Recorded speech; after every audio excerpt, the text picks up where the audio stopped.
All right, this is one of the reasons why I love being able to share what I look at and stuff because it helps people understand where I'm coming from. Medical, this is Ripple. Okay, so we're going to talk about right now the advanced in custody solutions for widespread adoptions. This has been up there all the time, but I guess nobody goes to the website to take a look at this. But just take a listen.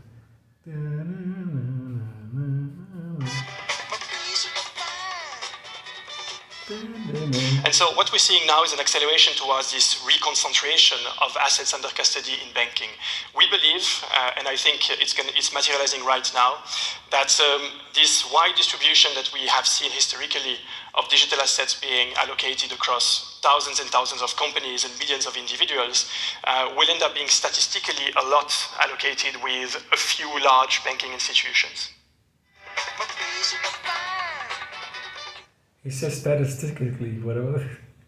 Anyway, here's the deal. These people, there's going to be basically a big set of a couple of major, custody holding banks. Like Medico is going to be one of them. Not one of them. Medico is one of them. So in the future, you have to understand, like, the idea of tokenizing the whatever, gold, oil, whatever you want to do. I mean, the Middle East is already, but the thing is, the idea of doing that and storing your wealth in a vault, but making it available for investments. I mean, like I said, when I got into XRP was not they didn't own Medico, they didn't own the other custody vault in New York. They weren't doing these partnerships. It was just something that's what caught me out. It does. If some people feel like I'm like a little bit like in shock, yeah, this is the reason why. Like I had a friend of mine, Kevin, sweetheart of a guy, fucking broke as can be, but sweetheart of a guy. And he met this girl, sweetheart of a girl, amazing, whatever. And at the end of the day, what did she do? She was gonna become a cardiac surgeon. She actually became it. So it was like, we always laugh because like he found like the number one, like wife. It was a hilarious thing, but that's what this feels like. This feels like we're not supposed to be doing this. Like, how the fuck did we find this?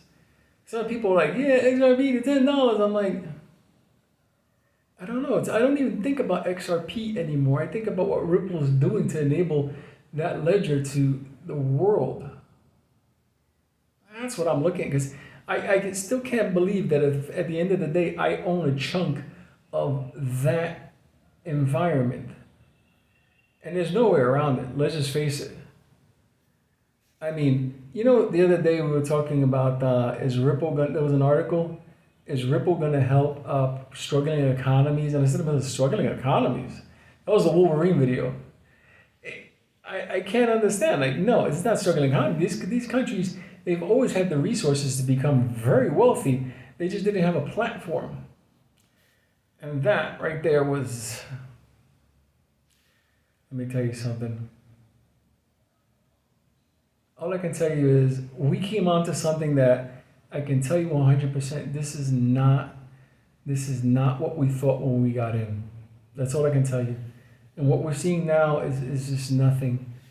But it's not, like, for example, like your coin is this company. That's what fucking amazes me. I'm thankful. I thank God for all of us. This is more than just XRP.